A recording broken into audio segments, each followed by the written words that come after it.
Bonjour à tous, bienvenue sur ma chaîne YouTube.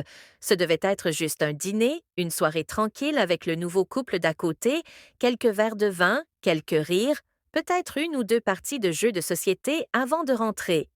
Mais dès que j'ai remarqué leur regard insistant, non pas l'un sur l'autre, mais sur nous, j'ai su que ce n'était plus une simple question de convivialité. Il y avait une tension palpable, une tension inexplicable, un mélange de curiosité et de quelque chose de plus profond qui attendait d'être reconnu. Avant de vous raconter ce qui s'est réellement passé ce soir-là, prenez un instant pour aimer cette vidéo et vous abonner. C'est rapide, ça m'aide plus que vous ne le pensez et croyez-moi, vous voudrez rester jusqu'au bout. Je me souviens du bruit du bouchon qui saute plus que de l'invitation elle-même. Une seconde plus tard, nous étions à la maison en pyjama.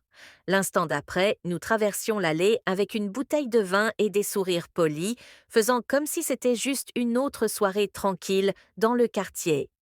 Mais alors que je me tenais devant leur porte, observant la lueur qui se répandait de l'intérieur, quelque chose semblait mis en scène, comme une scène qui nous attendait déjà. Leur maison était chaleureuse, de cette façon parfaite qu'on voit dans les magazines.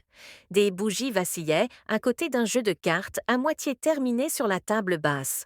L'odeur du beurre et du romarin flottait dans l'air, mêlée au bourdonnement discret de la musique. Marc ouvrit la porte le premier, les manches retroussées, un sourire facile, et s'entraîna.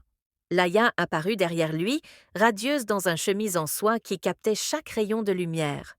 Elle donnait l'impression d'être une hôtesse si naturelle que nous lui avons tendu la bouteille et qu'elle la refusa d'un geste de la main. Vous n'aviez pas besoin d'apporter rien, dit-elle, bien que son regard s'attardât plus longtemps sur mon mari que son sourire.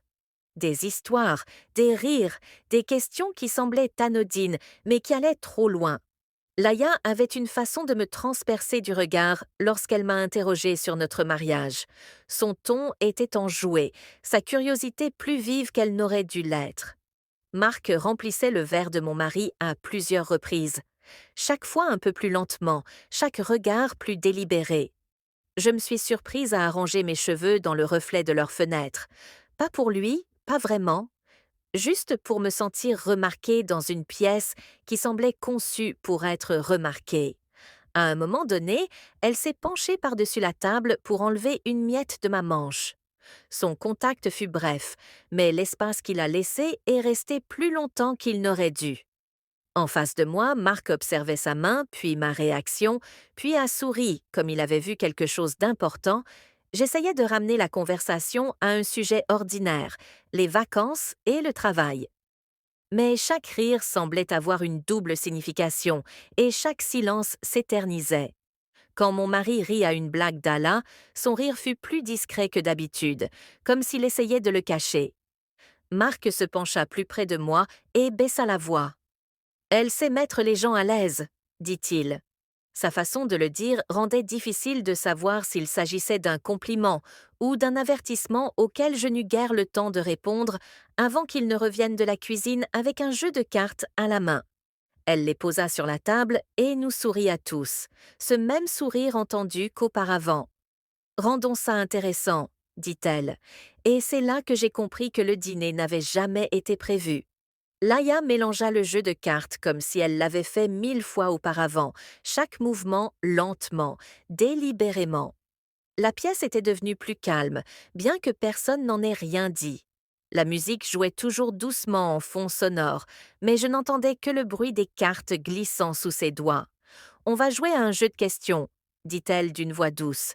Piochez une carte, répondez honnêtement ou prenez une gorgée. Ça semblait inoffensif. Mon mari inquis souriant déjà.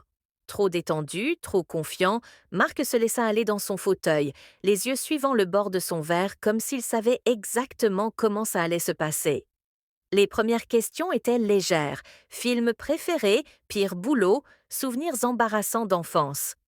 Nous rions, buvions quand nous ne voulions pas répondre. Mais bientôt, le jeu de cartes sembla s'alourdir, comme si la question suivante n'avait pas sa place à table. Laïa tira une carte et me regarda.